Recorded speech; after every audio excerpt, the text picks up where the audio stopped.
The Behind the Ears podcast crew would like to thank the following sponsors for their generous support. If you have a little one and you're going to Walt Disney World, you're going to need a stroller. I'll tell you what, KingdomStrollers.com is the place where you want to look into. I'll tell you, I've destroyed my fair share of strollers while at Walt Disney World, and those things are not cheap. But getting something from KingdomStrollers.com, they'll be able to help you pick out the perfect stroller for you. And the nice part is that because they're a Disney preferred provider, they'll be able to drop it off and pick it up right from your Disney resort at no extra charge. So if you don't want to necessarily destroy your stroller in the process and you want to have a great Disney vacation with your little one, contact KingdomStrollers.com and they'll set you right up. That's KingdomStrollers.com. Do you want to save around 40% off Disney's prices for deluxe on-property accommodations? Contact DVC-rental.com. They help out Disney Vacation Club owners rent out points that they're not going to use. These points mean savings for you on your next trip at Walt Disney World, Disneyland, Vero Beach, Florida, and Hilton Head Island in South Carolina. The DVC member books everything in your name just like any other reservation. And if you ever decide that you want to become a DVC member, you can check out our sister company, BuyAndSellDVC.com. As a licensed realtor, they sell DVC contracts for members at a savings of 30 to 40% off Disney's prices. And if you're looking to sell your contract, BuyAndSellDVC.com has one of the industry's lowest commissions at only 6.5%. Again, that's DVC-rental.com for your rental needs and BuyAndSellDVC.com to buy or sell into the Disney Vacation Club at a large discount. And make sure you tell them that the Behind the Ears podcast crew sent you. Hey everybody, it's Mr. Chris, and I got to tell you about Expedition Roasters.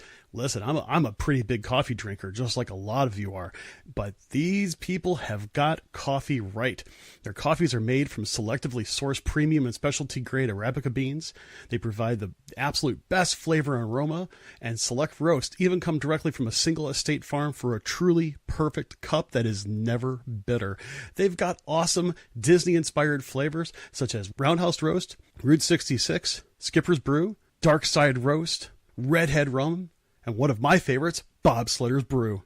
Listen, if you want to have the taste of Disney in every cup, give them a try today. Expeditionroasters.com, and Behind the Ears podcast listeners gets an extra 20% off your first order by using the coupon code EARS20. That's right, EARS20. And you can find them over at expeditionroasters.com.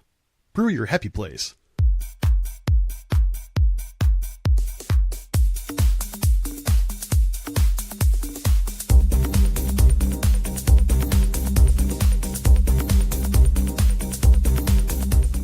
You're listening to the Behind the Ears podcast, because everybody does Disney differently.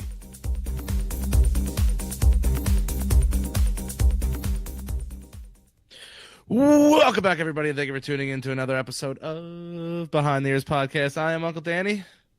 Yeah, I know I don't do any commercials anymore. I used to have quite a few up there, and they're no longer there. That's perfectly how I could side-eye you. That is Mr. Chris. Are we really? How's everybody? Sir, how you doing? Are we really going to start the show off with a video? Oh my gosh. What are you doing over there? Oh man. Excuse me. Dude. Knock, knock. I don't believe we're starting to show off like this, man. I mean, if that just goes to show what kind of week that we've had. And it's just, oh my gosh, I got tears in my eyes. This is just making me laugh. I've been trying to hold it back because we got to do a professional show here. Let's keep it real no matter what happens. Let's act like professionals. That's right. Professional podcasting at its finest. I'm Casey Kasem. No, just kidding. So, wow. We haven't had a silly opening like that in quite some time. I would say that I could do some kind of, impression, but no, I want people to hang out for a while, but it's one of those cases, but we'll have to see how it goes. But you told me earlier that you actually got your flight booked for your March trip. I did. Once again, we This household uses the Hopper app. I was going to ask you if you use the Hopper app again. Yeah. I can't speak highly enough about the Hopper app. If you don't know what it is, it's HOPPER. And basically, you put all your flight information in there. And, the only thing it does lack, I will start with that, is you cannot designate the time you want to take off or leave. So you have to be wary of that. But you pick your airport where you're flying from, where you're going, you select your dates, and it will basically tell you, like, hey, this is what the price is right now. So it does this, takes the lowest possible price. So say you're like me, and you like to fly out in the morning and you like to fly back home at night. Those might not be your cheapest options. Maybe it's 2 mornings, or maybe it's completely reversed. So you have to keep that in mind. But it will basically tell you what the price is now, what the projection is over the next couple weeks, when to see the lowest pricing, and then when you should obviously avoid it. And it will start to send you notifications. We'll only send you notifications when the flight price is good. So it was Tuesday night. We had just wrapped up with the show. I was literally getting up and turning around and being done with the show, and my phone buzzed, and it goes, "Hey, your trip in March, really good price right now. You should go book it." And to show you the difference is, like, so it was telling me the round trip was going to be $174 a person. It ended up being like 190 or 185 ish, just because I had altered the times a little bit. But I got 2 tickets round trip, flying Spirit. So you're basically flying in a dog carrier on a tin can. But I was able to, we're doing no bags because we ship our luggage down via my job. And I got to pick our seats, which, tell me how crazy, I paid $60 for the both of us to pick our seats round trip, which is absurd. But so it came out to $400 total after taxes and after their fees and government tax and all that. So $400, that was tough for me because I'm not usually traveling with somebody, so having the extra person on top of it. But even at the $200, I would have still been like, ugh. I mean, because I've flown down on Spirit in the hamster wheel for $100 round trip with picking my seat. So 200 was a little bit Greyhound bus in the sky. I like that. Great. Oh my gosh, that's a perfect analogy, if you ask me. But the whole point we're bringing this up is because I look at it and say, wow, $200 a person, I could do better. Now, Chris, what did you say? I started looking for a different trip later in the year, and I didn't use the Hopper app. I just started looking into it as to what it was going to be. I'm already looking at easy $350 per person. So for almost the price of 2 is 1, but it's not on Spirit. It was one of those cases where I'm sorry, I can't do it. I can't fly Spirit. And I'm looking at, all sorts of airlines. I am looking for nonstop trips, and I'm looking at, basically not the basic economy where you get nothing. This is one where you do get a seat assignment, but you still have to pay for bags. Unless I'm looking at Southwest, which, let's face it, Southwest is very comparable. Wow. Oh my goodness. Carol is basically saying, oh, so you're lucky. It costs us $1,230 for 3 people, which was, as she put it, an awesome deal from Newfoundland. Yeah, but you got to think about it, though. That is a that is an international flight. Yeah, that's an international I'm flying flight from 5 states up. Well, it's how long is the flight for you? 2 hours and 10 minutes. Okay, and for us, it's like 2 hours and 20 to 2 hours and 30 minutes. 2 hours and 30 minutes. But yeah, I mean, I'm still looking at $300 to $350 a piece. And I'm still going to look at all different airlines, probably with the exception of Spirit, probably with the exception of Frontier. I guess you can say that I am a hotel snob, but I have some preferences when it comes to airlines. I'm not super picky, but I don't feel like flying in steerage. Dude, I saw some of the pictures of the seats in Spirit. How the heck fire do you fit in those seats? I mean, because you're I was gonna say you're not big like comfortably. Me.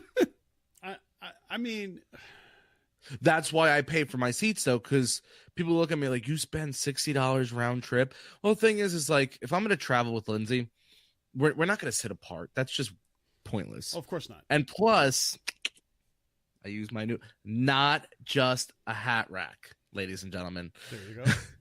I put her next to me because then I could spread out and relax and take up both armrests without feeling bad of taking up someone else's space. Yeah, normally I always buy the aisle seat. I try to always, if I can do it, I will get the exit row unless they're sold out. But non-exit row, it's tough. I'm basically sitting straight up like this, tucked in a little bit, or the worst part is when I fall asleep and I'll lean this way. I have not been on a flight in the past year where I have not been hit by the drink cart. Oh, seriously, I got bruises on my elbows from those the darn drink. Oh, I'm sorry. You knew we were. Well, no, it's my fault. I was in the aisle. Oh man, but what I'm kind of getting at though is when it comes to flights. Here's the thing that I keep seeing these conversations happen on Facebook. And you have people saying like, oh, I just got flights for this amount. Is that a good price? My thing is it a good price for you? What have you been pricing out? And then, of course, you have someone saying, oh, I got my tickets for $150 a piece. I usually always get my tickets for $150 a piece. But you're not going to and from the same airport at the same time and probably not on the same airline. Why do? But I was, though. No, I know for you.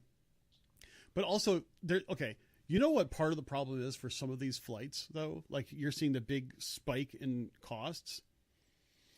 Is that a lot of airlines, what they do is that they buy fuel for their planes on a future schedule.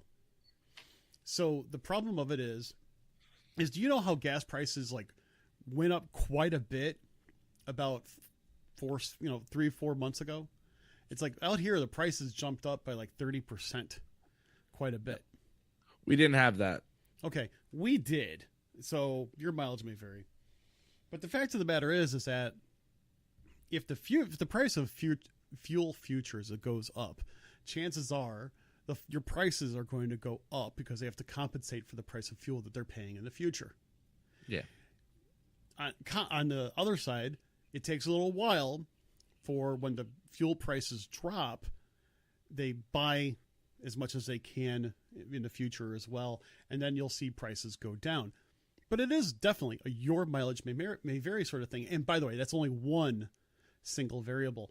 And but the big thing is that you can't ask people on the internet what's a good price, because they don't understand where you're coming from, where you're going to, what time of day you're flying, how many people are flying, what your airline preferences are, and so on and so forth. You have to compare things apples to apples. That's the biggest problem. I want to bring up what Mark says here. I can't even fly Southwest comfortably. I do JetBlue. The upside is after 2 years of trips, one of us flies free, but I pay around $900 to $1,100 round trip from Buffalo. So here's my thing. I fly Southwest every year. I started with United, and now I have given my allegiance to Southwest, and last year, I always fly to Indy.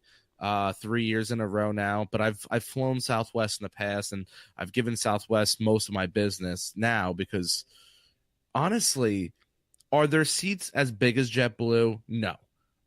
They don't offer the TV screens like JetBlue does. But to me, depending on how long the flight is, now from where I am in Jersey to Indy, 2 hour and 20-minute flight. From Jersey to Florida, 2 hour and 15-minute flight. The seat sucks. I get it. But that is a lot of money that you're paying. There's nothing you could do about it. I mean, the price is the price, And his big thing, it's Buffalo. I kid you not. It's Buffalo because is it random? Is that why? Is it a smaller airport? It's a smaller airport. It's, kind of, Buffalo is in New York, kind of near where Niagara Falls is. And oh yeah. And you see, I used to fly in and out of Rochester, New York a lot. And I got to be honest with you, the cheapest ticket from Chicago to Rochester for me was $600 or $700 round trip. And is it because not a lot of people are really flying direct into that area? It's mainly because I call it a business airport. In other words, a lot of business travelers go in and out of those airports, and they cater to those that are trying to do business at the airports or in those areas where those airports serve. Rochester, New York was the same thing. I regularly paid $1,000 or more to go from Chicago to Rochester. It was ridiculous. Now, go back to what Mary just said. Mary just basically said that for her, Southwest is always the cheapest. Wait, where? Mary just said something about the Southwest. For her, Southwest has always been cheapest. Oh, yeah. Now, the thing is, I respect that. For you, Mary, it is the cheapest. There have been times where I have flown American, and apples for apples, that means including one checked bag at least, and so on and so forth, and with considering the time of day I fly, at least a couple times, probably about 20% of the time, American was actually cheaper than Southwest. So, the thing is that I understand brand loyalty about as much as everybody else. Danny, you're talking about Southwest. I like Southwest now. I've done a couple flights on Southwest. I feel really comfortable working with them. I really like Southwest. But I have 300,000 miles ranked up with American. Oh, no. Brand loyalty is great, and I give Southwest my business. But if United comes up, and I search the flights when we go to Indy, if United is $100 cheaper, that's $100 more in my pocket I get to spend in Indy. So you better believe that I do it. Here's the other thing, though. If I can get an early morning flight down to Florida, I'll take that early morning flight. If I have to fly at 5 o'clock at night in order to get the best fare, that's not worth it to me. That's already eating out of a day. So the fact of the matter is, I also take into consideration the time of day I want to travel.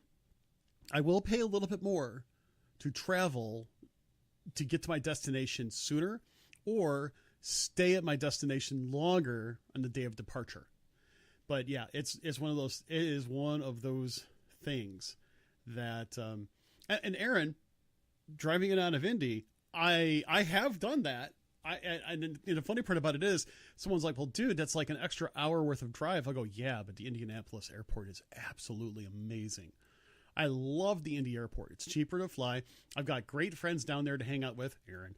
And, it's a nice airport. And so last year I flew out of Indy to go down to Florida one time. It was absolutely fabulous. I just like how Southwest, you could pay a little bit extra, get the priority boarding. And I saw you commented on a post about that.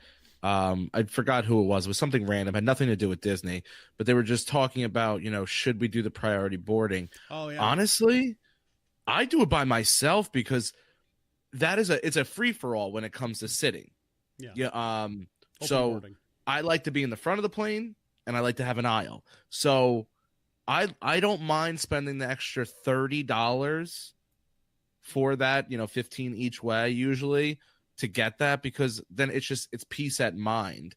And that's where it sucks buying seats on Spirit, but it is an added it's just a relief knowing when I get there, I have my seats. I don't have to fight. I don't have to stress about it. And Trisha brought up a good point. She lives in my area. She goes, we have Atlantic City, Newark, Philly, and Trenton. People always ask why our flights are so cheap, because there is major competition around. Oh gosh, yeah.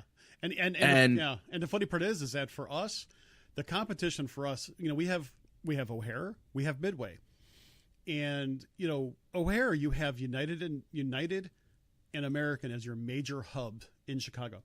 You have Southwest over at Midway, which is basically everything in Midway. And the only other airlines that fly in and out of Midway are going to either Canada or Mexico. Everything else is Southwest. So there's not a lot of extra competition, if you kind of, get my drift there. Nick brings up a good point too. Southwest, they also offer the free baggage, which, I mean, it's really not free. Everybody needs to understand that. They're just not charging you for it. It is built into the price somewhere. You just don't realize it's, when they canceled my flight about a year and a half ago now, it was during a snowstorm up here down to Disney, they gave me a $100 voucher for Spirit. And this is how it's hilarious. So I'm like, oh, cool, $100. It's $100 towards your flight price. Not realize when it popped up and it said, hey, you could do a round trip for $110. And I'm like, sweet, I only got to pay $10. No. The flight literally cost me $3.50, but they hit you with the government fee, the gas fee, the landing fee, and they lump it all together. and that's where they get their flight fee. I mean, you get the oxygen fee, even if you don't use any of it. You can't even bring your own. The landing fee. That's I don't want to pay for landing fee. Well, I guess you don't land then. I guess you jumping out.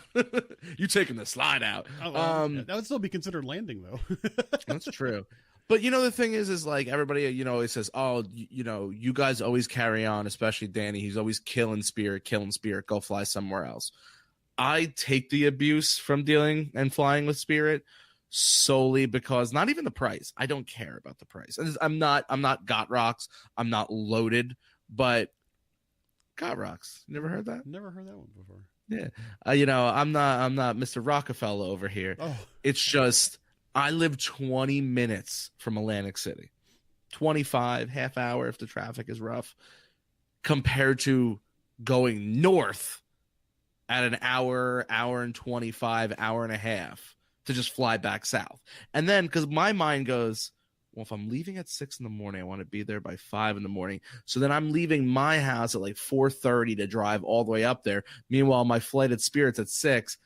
I'm up and rolling out of bed 4:45. Oh, I see what you mean. Yeah. Because Spirit only Atlantic City's airport. It's they call it an international airport. There's only two. There's just only Spirit. That's it.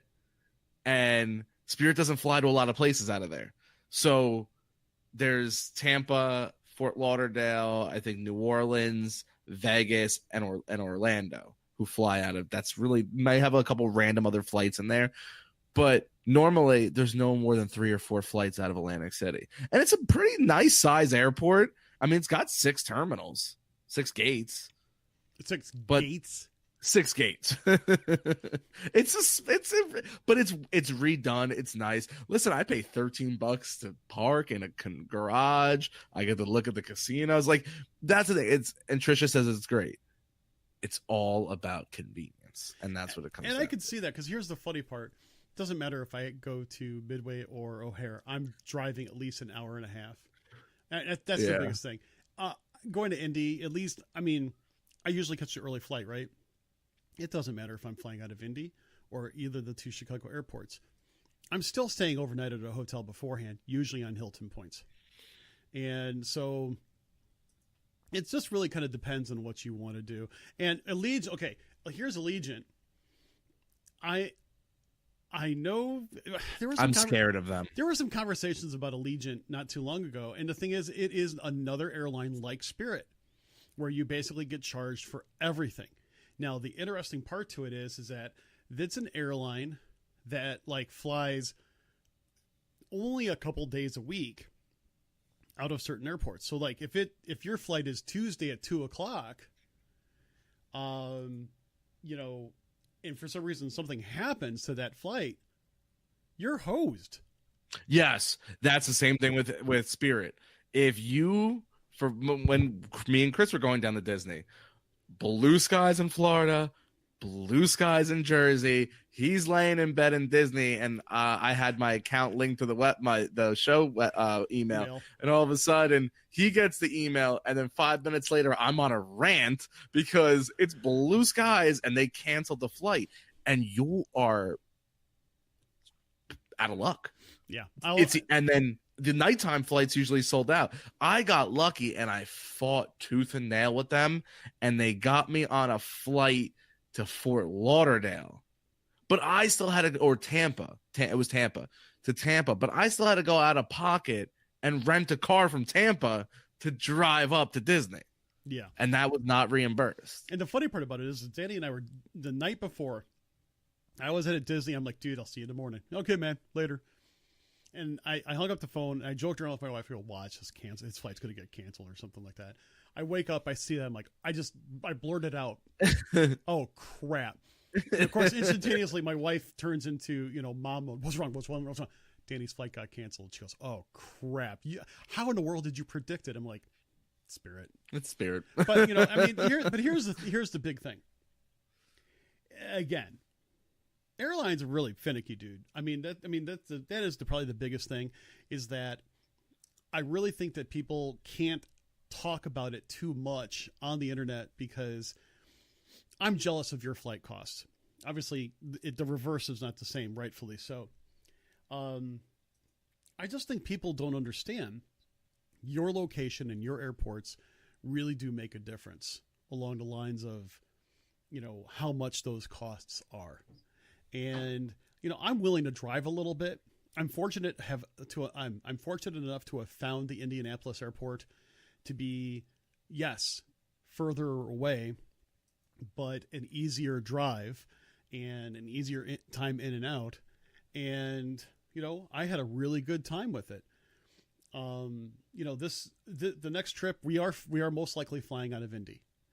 And it's one of those things where, we plan on making a day out of it, meeting friends, just having a good time. Allegiant, Spirit, Swoop, Kiwi. I don't know. I don't trust any of these names. Well, Kiwi hasn't been in existence in a long time. Swoop, though, that sounds like a pretty cool name. It's like they just swoop you up and take you to your destination, but only one flight a week. If it doesn't have a non-copyright symbol of the Nike on the side, you're doing something wrong. Swoosh, not swoop. I know, but it's close enough. It's swoop. Oh my gosh. Although, hey, if you guys are going to be if anybody's in Disney, I know Chris, what are we calling him these days? He is our local communications director. Okay, that's what we're running with. Yes. I'm going to forget that, so I'm going to ask you that every time. But maybe you're planning your trip, maybe you're arriving and you're doing Valentine's Day inside Disney. Maybe you're looking for a little date night. The Boardwalk Inn hosts a Tangle themed Disney date night for Valentine's Day. Fans of the animated film Tangled will think this is the best date ever. On Valentine's Day, you and your Valentine can book a special Tangled-themed Disney date night at Disney's Boardwalk. The two of you will have the opportunity to paint the gorgeous lantern scene from the 50th animated classic. Looking at this painting, I could just hear "I See the Light" playing softly in the background. The special event was advertised on Twitter, and you could go check them out and Walt Disney World and look on their special offers, and it should be sitting right there for you. But does it include a frying pan? Probably not.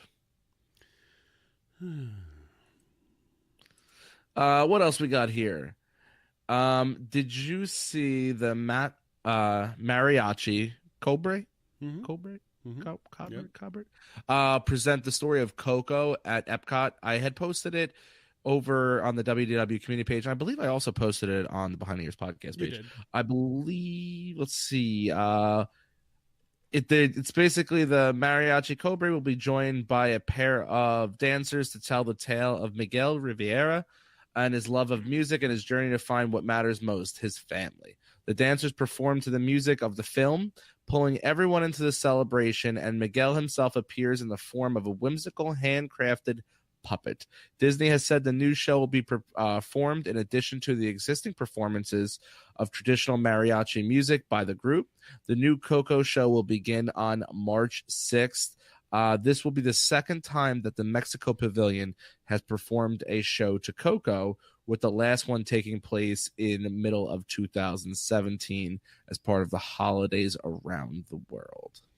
The interesting part about that is that piece of information actually started, going around Facebook very quickly. And you know what I saw? A lot of people commenting, going back to the old conversation of when is the boat ride at the Mexico Pavilion going to get changed to become a Coco ride? Stop it. No, no, no. Someone said that to me inside the community, and I have to respectfully disagree. And I agree with you. I totally agree. I mean, it can easily happen. I just don't know if it should. yeah, there's writing on the wall that it's probably gonna happen. We wrote it last time I was down there, and I was taking notes and basically saying like, "Oh wow, they really wouldn't have to change this scene too much. Some paint here, some paint there." I love it. I love the idea of it, but the three caballeros. I know I didn't say that right. Good enough. If you take them out of that ride, they're gone forever. I think you're right. And just like Mr. Toad, just like all these other little rides that we can all agree had run its course and was an easy overlay into something new and for the younger generation. But if you change this ride, they're gone. And they're just going to become random character meet and greets on some DVC midnight extravaganza. You know what? I never thought of it that way until you just mentioned that. That if you do take them out, poof, they're gone. I don't. Wow. I mean, seriously, dude. I have never thought of it that way, and you really hit something on the head. I'm kind of sitting here wondering what the ramifications of that would really be. I mean, you know, I think it's a fun ride, but yeah, you're right. The three caballeros. Oh, gosh, I can't even pronounce it. Thank you so much for getting that in my head. You know, my bad. Yeah, I mean, we would never hear them again. Maelstrom. Yep. Here's one. I don't mean to be disrespectful. This will never happen. This will never. Listen, I have been wrong before. And I made a comment to Chris earlier today about how I've been wrong. And there's just certain things that I know I can't be wrong on. Coco. And I'm not saying the Haunted Mansion. See, pay attention to what I'm saying. I'm not saying the Haunted Mansion can never go away. I'm not saying they can never retheme the Haunted Mansion. They will never retheme the Haunted Mansion to Coco. Mark my words. Take it to the bank. It's a guarantee. I would be shocked. I don't know if I would want them to. Why do people put that correlation? Because of the dead, I get that. But Coco is filled with color. And this is a dark ride. So unless you're going to go with cheesy backlighting and like the bluish, you know what I'm talking, black lights, right? Black lights. Unless you're doing that, that doesn't, the overlay doesn't make sense there. Okay. I'm going to say something that's probably not very popular. Forgive me. I liked the movie Coco. I thought it was a beautiful movie. I have it in my collection. I really enjoy the movie. But I think it would be really hard to adapt it to a ride that you are going to have some really good longevity in order for it to be worth the capital expense to change a building such as the Hollywood Tower Hotel. I just think I think it would be a big problem. Of course, here's the other thing. At Disneyland, people said the same thing about turning the Tower of Terror into a Guardians of the Galaxy themed ride. And a lot of people say they absolutely love it. Even though it's still relatively the same thing, the storyline changed. There's a lot of the decorum has changed. Those Disneyland people don't know what they're talking about. Don't go there. The thing is that if they like it, great. But I just think that if you change something like that at Hollywood Studios, you would have to almost change a lot of the show, a lot of the on-stage stuff that happens as soon as you walk in the door.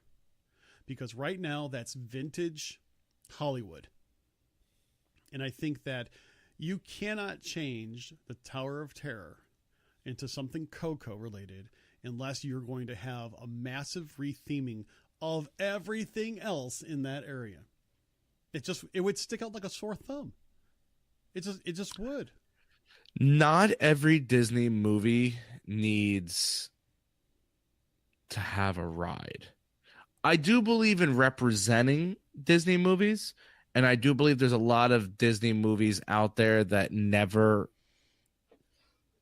excuse me, never got the recognition that they deserved. I would agree. I'd agree. Pocahontas, Moana, but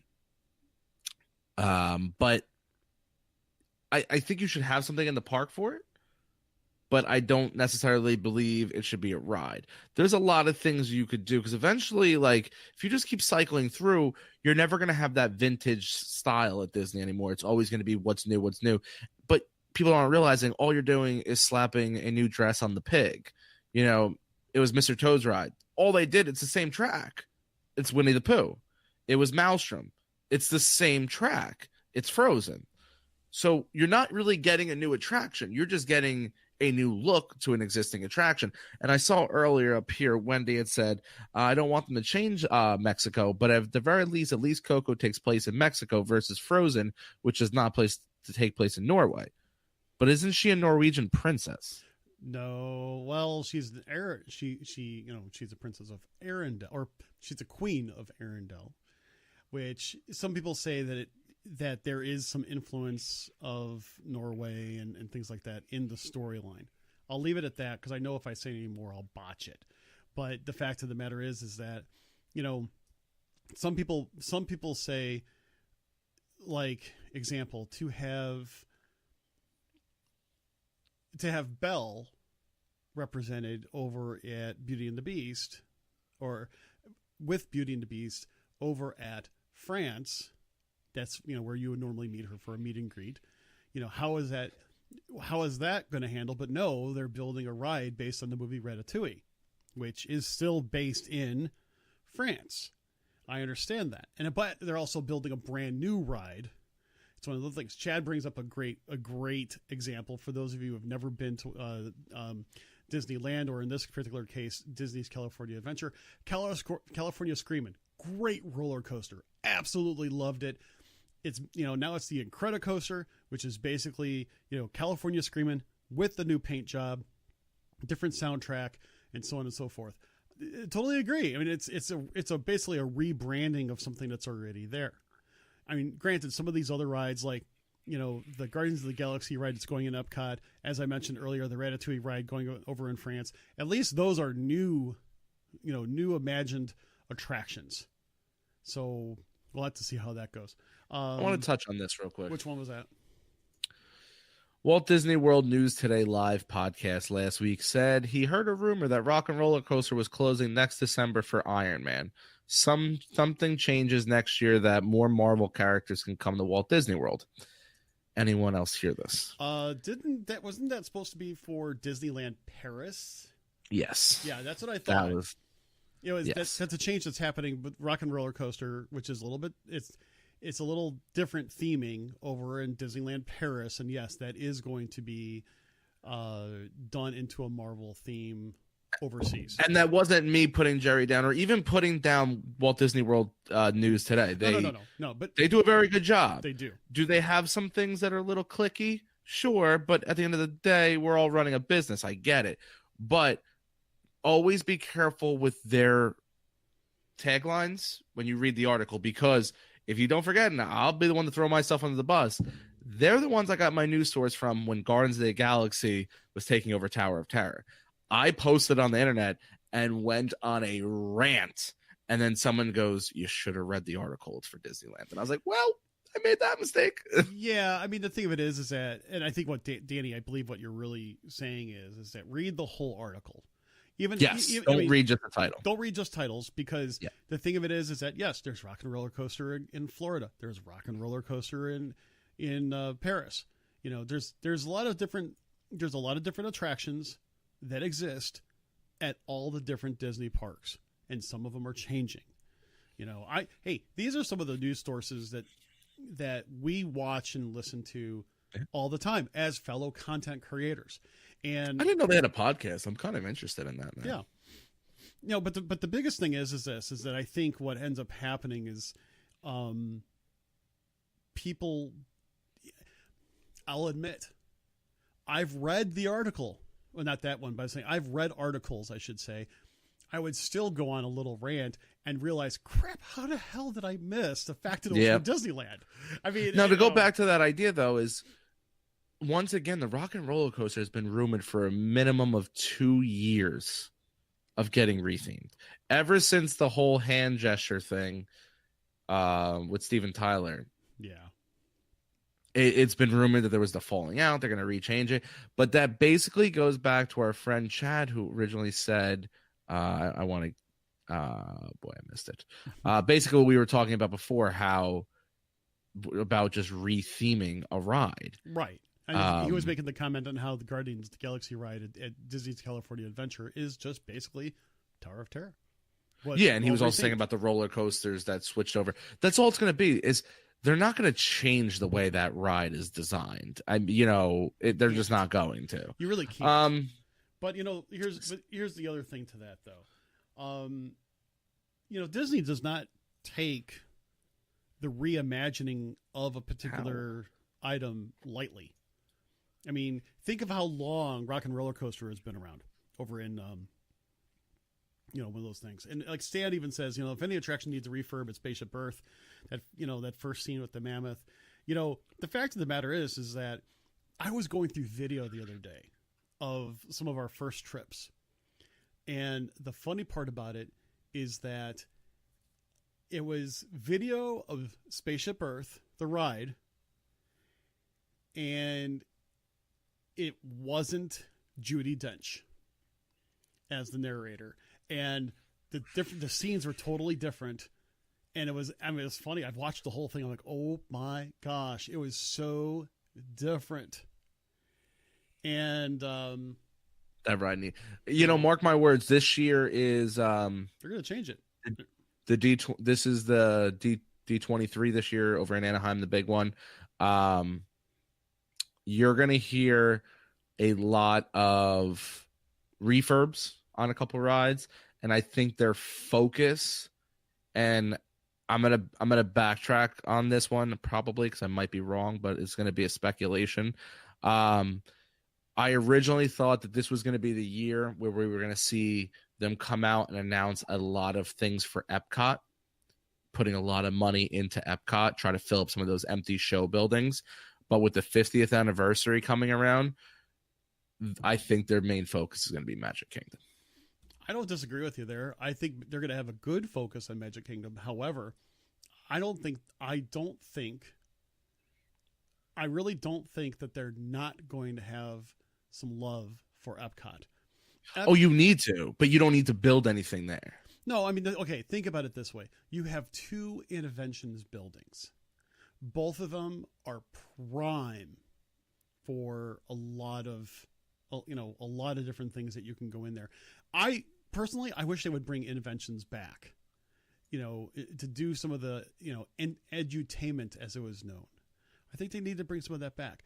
I think that they should actually, do more with, I'm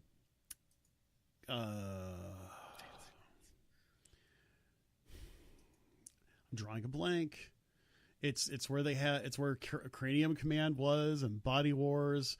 I'm trying to think. Which is now a storage bin. Yeah, it's just all of that is kind of just been taken down. Usually only used for certain things. Why can't I think of the name of the pavilion? I'm drawing a complete blank. Anyway, why you only got to talk to Chris? Why can't you talk to me? But the thing of it is that the interesting part to it is that they're obviously gonna build the space restaurant that's over there. Yeah, that's literally, I told everybody, and everybody thought I was wild out for that. That is the one thing. I mean, Tron sounds Wonders of Life Pavilion. Thank you. Why? Everybody's like, oh, Tron's coming. Cool. Ratatouille's coming. I am excited about that. I'm excited for the space restaurant. I just think they put it in the wrong park. I get why they put it in Epcot. Trust me, I get it. The theming makes perfect sense. You want something over Magic Kingdom, don't you? Yes, because there's nothing good to eat in Magic Kingdom. Now, Skipper's Canteen, I'm going to give it a shot this trip. Haven't tried it yet. But, I don't know. The Diamond Horseshoe, Columbia Harbor House. Tony's isn't. Tony's Tony's is not all that.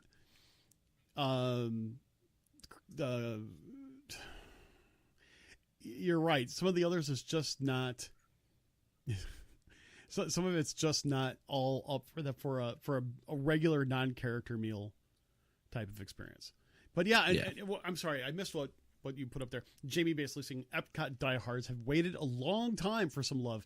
Disney said they were going to invest in that park. I think what is happening now is only the first wave.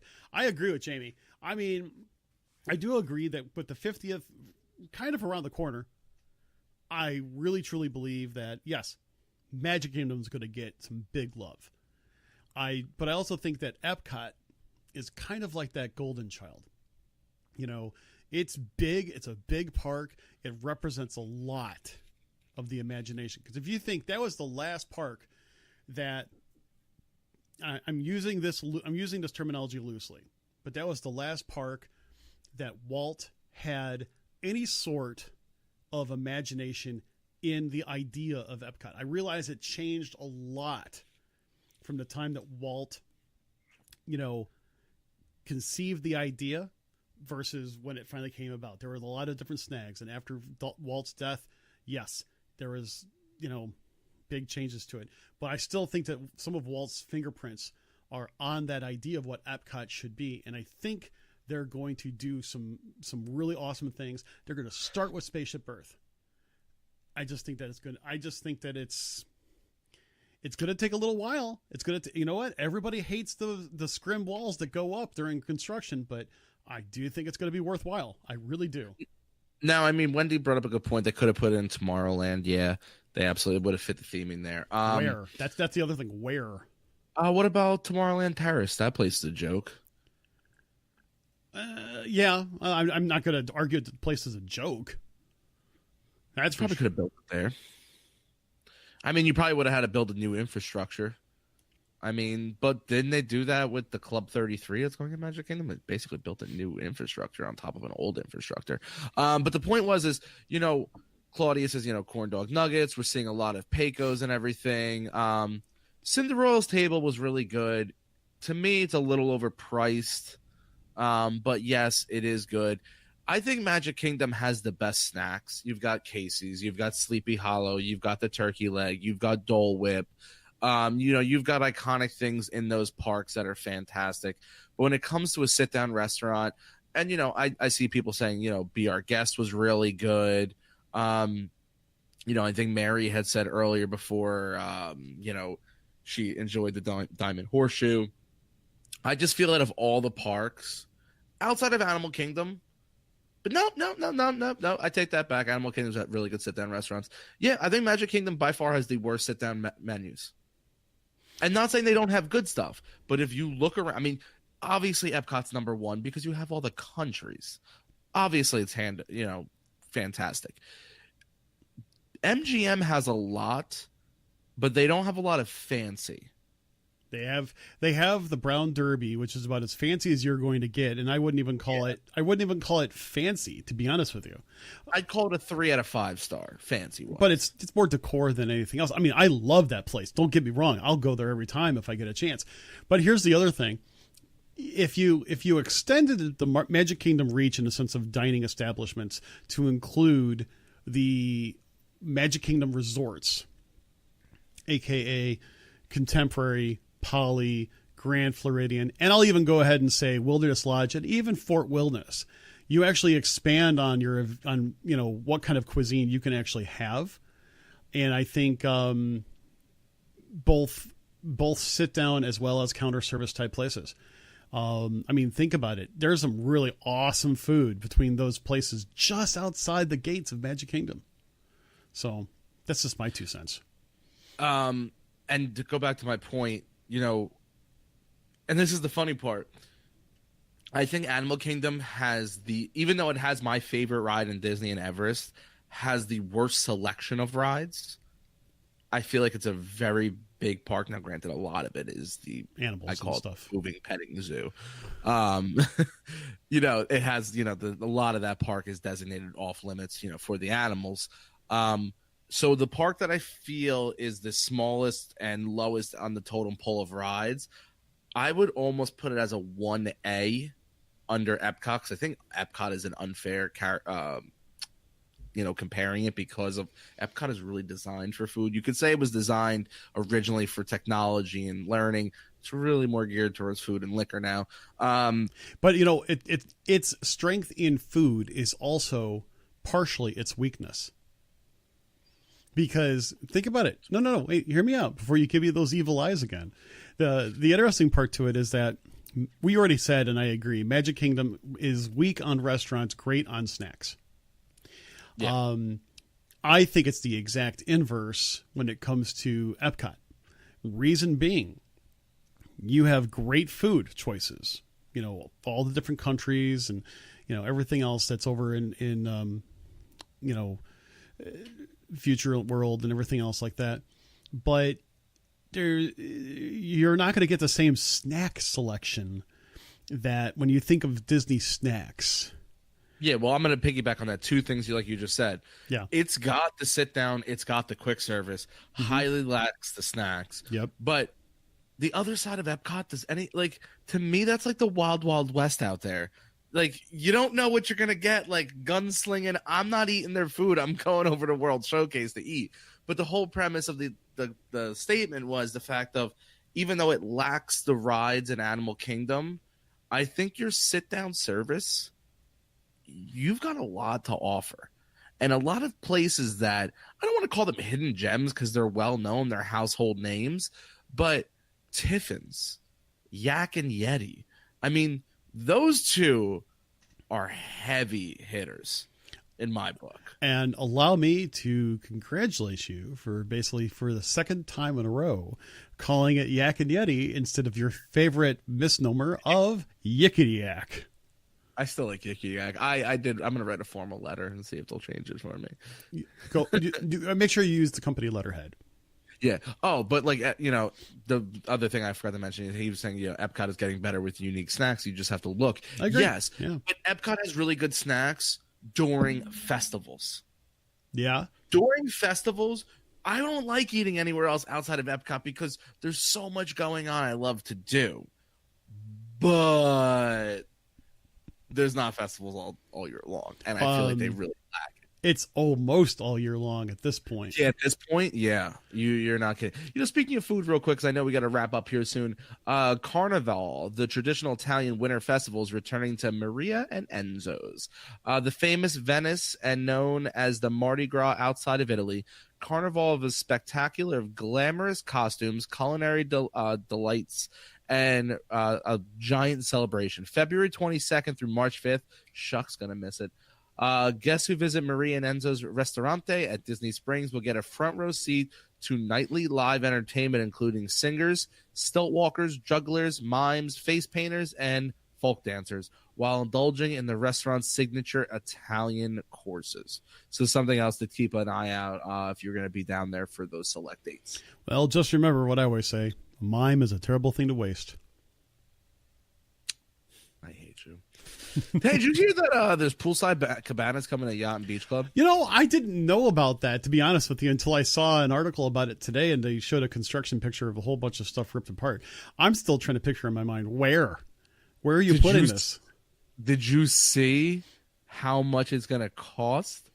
No, but before you probably say, because you probably have it in front of you, all I know is that some of the cabana costs, like over at the Grand Floridian and Contemporary, not trivial. So, well, do you know what they will be? No. No. Do you know what those? You said they're not trivial. So, it was at least, if I'm not mistaken, and I'm really seriously, guys, I wasn't paying attention, and this was like 2 years ago, but it was like over $100 for a day. That's not terrible for the day.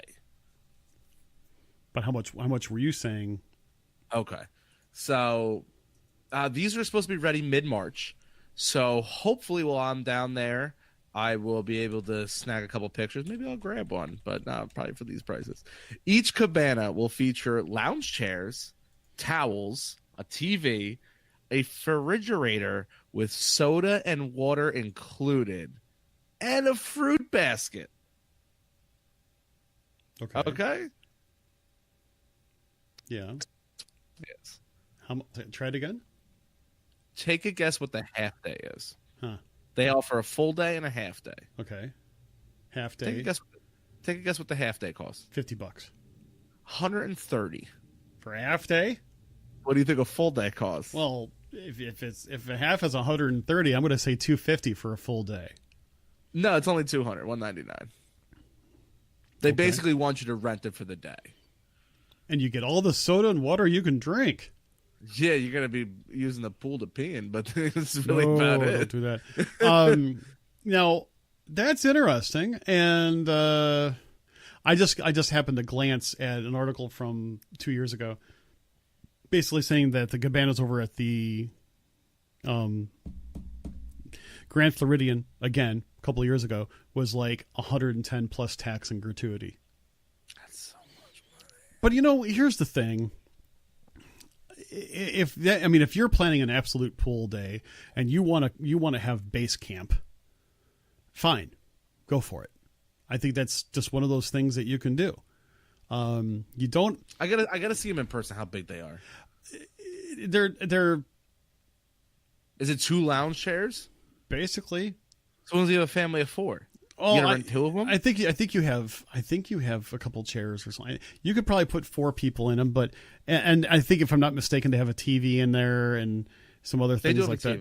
So the thing of it, Lindsay would kill me if I spent $200 to lay my giant potato-looking body on a chair and just down Coca-Cola and watch TV on a vacation day. I can't disagree with that statement. I mean, the fact of the matter is that, okay, if you were going to spend a whole day at the pool and you had several people in your family, so I mean 6, 7, 8 people, and you've got little kids and this, that, and the other. My apologies. I just kicked Chris off the show. That's my man. I went to make you solo. I kicked you off. Thank you. My bad. There you go. As I was take it away. As I was saying before I was rudely kicked off the screen, if you have a family that has a few extra kids and this, that, and the other, and you were calling it your base camp for the day, it's probably not be a bad idea. I mean, that would be a good place to keep them. The Grand Floridian one I really thought was really cool looking. And you can go ahead and enjoy it. It's not one of those things where you have to have one in order to enjoy a pool day. Don't get me wrong. But it's also one of those cases where it's like, you go ahead and you do it. You split it among a couple families.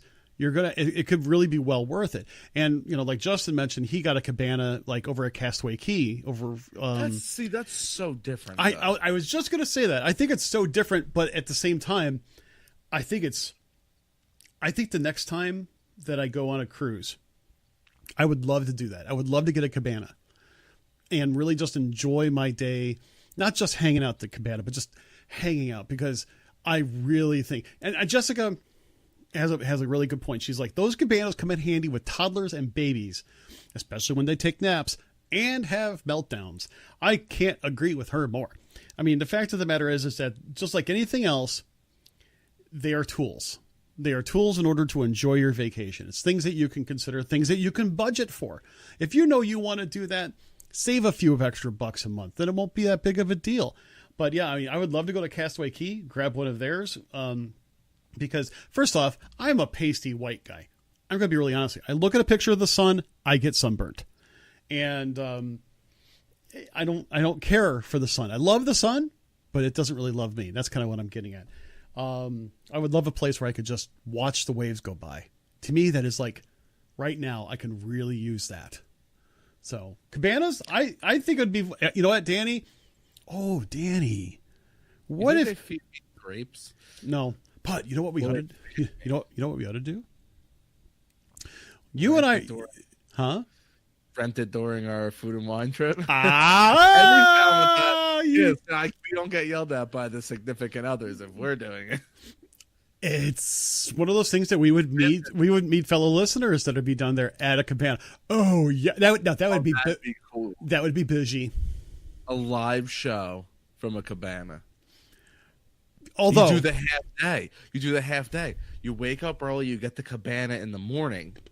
Half day, we're at the hotel. We do a show. We shower up, and then we hit Epcot at night. But you and I were also planning on staying at a Value. Oh, yeah, I don't know if we could do that. But, hey, how about this? What if we stayed at Art of Animation and we go out and we grab one of the cozy cones over at the Cars Pool? What's that? Dude, it's a cabana. It basically is what it is. It's a gigantic traffic cone that has a couple pool chairs underneath it and stuff like that. It's awesome. Does it give you shade or is it metal? Well, it gives you shade, and it's metal. I don't know if it's metal or not, but it is a solid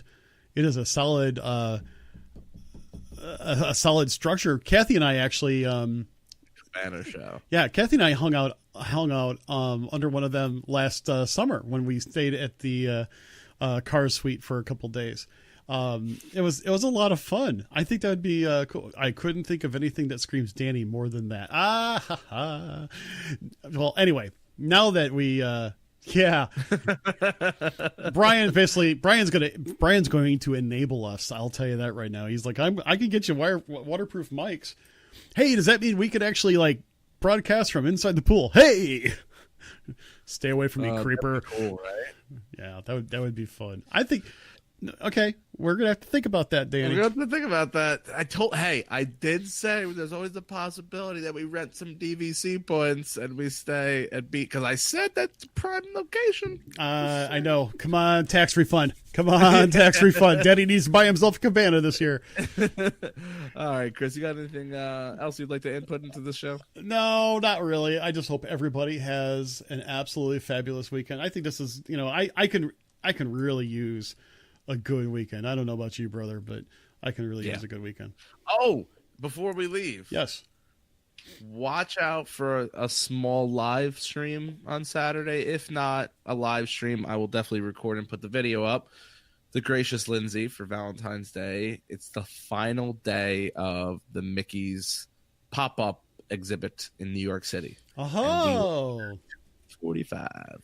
So, we'll be doing some filming, some pictures, and it should be a good time. So I'm super excited. So take that away. All righty.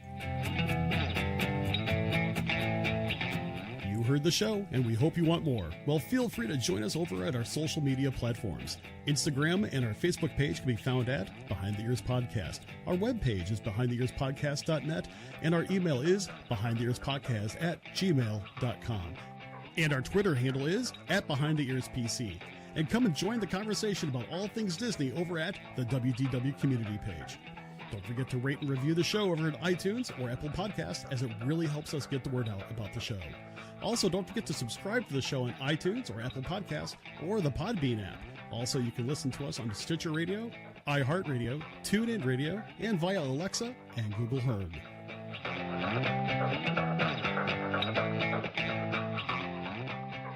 Thank you for tuning in to another episode of Behind the Ears Podcast. I am Uncle Danny. That was Mr. Chris. Thank you all for joining us here on our live stream. Thank you all for downloading the show. Please keep supporting us. Like Chris said, don't forget to follow us on all our social media platforms. Trisha would kill me if I didn't mention this. Please join the WDW community Facebook page. I hope you all have a wonderful and safe weekend. Do something fun. Watch the stream. See a little Mickey stuff going on. With that being said, everybody, tuck your kids in tight, wear your seatbelts, and tell everybody about a wonderful show called Behind the Ears Podcast. Toodaloo. Hey, I'm Mr. Chris. I'm really glad you're here as well. Thank you all for all your support, all your love, and all the relationships we have with you guys. It's just awesome to have a wonderful community like this in our lives. Thank you so much for everything that you do for us, and we just wanted to keep on giving you the best show possible. Until we meet again, we hope you have an absolutely magical day. Take care.